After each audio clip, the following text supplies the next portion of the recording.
Et bonjour à tous, on se retrouve aujourd'hui pour les résultats de SmackDown du 20 novembre 2020. Et toi qui regardes cette vidéo, n'oublie pas de t'abonner, voilà, ça ne peut que m'aider. Et si tu le fais pas,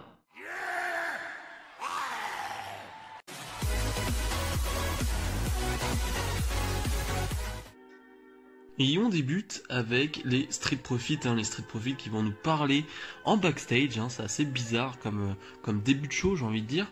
Ils vont nous parler forcément du New Day qu'ils affrontent ce week-end, mais Big E va faire une apparition à la Undertaker, Big E qui les prévient depuis quelques semaines, qui leur parle du New Day depuis quelques semaines, lui qui est à SmackDown, le New Day qui est à Raw, donc il les prévient, il parle aux Street Profits, c'est plutôt cool, c'est plutôt intéressant, ça nous permet d'être dans le match entre les Street Profits et le New Day. Bref, on passe à ça.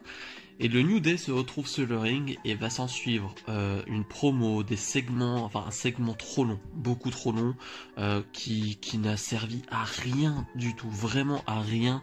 On va avoir Sami Zayn, Baron Corbin qui vont arriver, enfin... C'est nul, c'est très mauvais. On a ensuite Robert Roode, et Dolph Ziggler. Enfin bref, c'est long, ça parle beaucoup pour pas dire grand chose. En plus, ce qui est dit, ce n'est pas très intéressant. Allez, à la limite, disons que Sami Zayn est plutôt marrant, voilà, parce que c'est Sami Zayn et qu'il est plutôt bon au micro. Le reste, c'est du vu et revu. C'est un segment qui dure presque 10 minutes, alors qu'en vrai, en 2 minutes, ça aurait pu être réglé.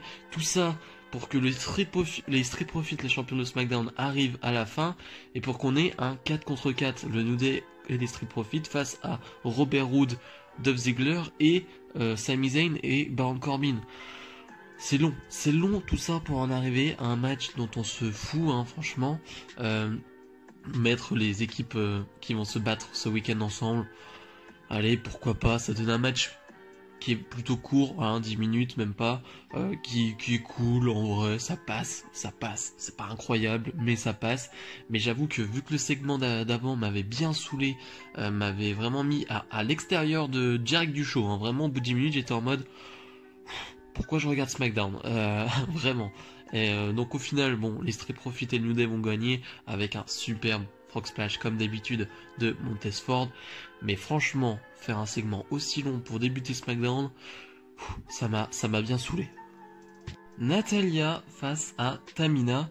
La gagnante sera la dernière membre de la team SmackDown du côté des Survivor Series. Adam Pearce nous avait annoncé juste avant que l'avant-dernière membre était Bayley.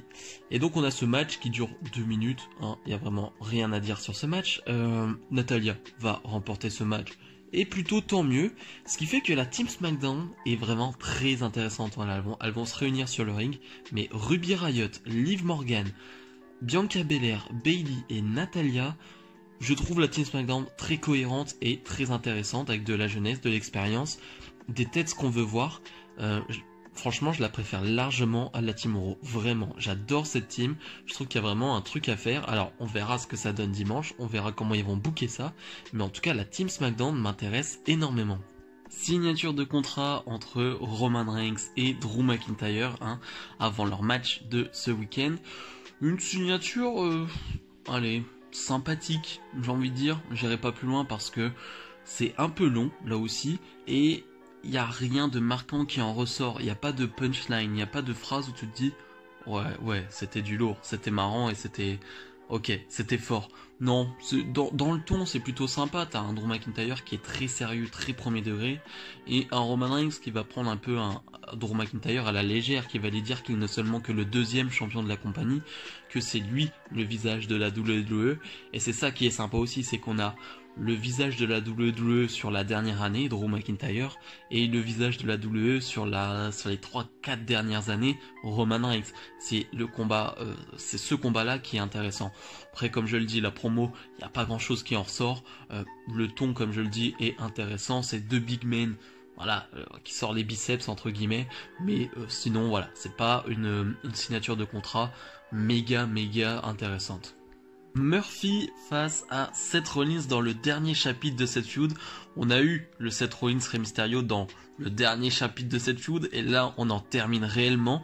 Un Murphy qui va être accompagné des Mysterio, et ça c'était très cool. Un Rey, Dominic et Aliyah sont là et vont un peu l'aider pendant le match, vont le soutenir. Dès le début, on va avoir un moment où Rey va se faire attaquer, Dominic va se faire attaquer par Seth, Aliyah va tomber devant Seth Rollins. Bref, ils sont vraiment tous investis.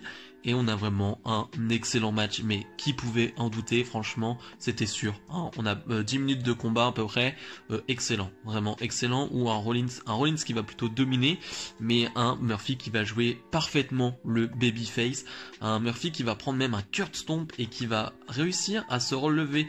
Je trouve que c'est plutôt bien fait, le Kurt Stomp avec le pied dans les cordes derrière, voilà, ça protège un peu Murphy, ça protège un peu Rollins aussi, hein, qui, voilà, Murphy se relève pas directement d'un Kurt Stomp, et un Murphy qui va réussir en fin de match avec un feu en lui tout simplement, avec plein de coups de genoux, avec son Murphy's Law, il va remporter ce match et je trouve que c'est la fin parfaite là aussi. Rollins, on le sait, il va s'en aller après les Survivor Series, il va profiter un peu avec Becky Lynch, avec son enfant, et ça c'est très bien. Et donc voilà, il fallait donner la victoire à Murphy. Murphy lui va rester. Je pense que ça peut propulser un peu Murphy, ça peut l'aider à aller plus haut du côté de SmackDown. Et voilà, c'était nickel, tout était parfait, et la fin et le résultat est le bon. Première confrontation entre Sasha Banks, la championne de SmackDown, et Asuka, la championne de Raw. Elles s'affrontent dimanche et voilà, c'est vraiment la première et dernière fois du coup qu'on va les voir ensemble, qu'on va les voir interagir ensemble.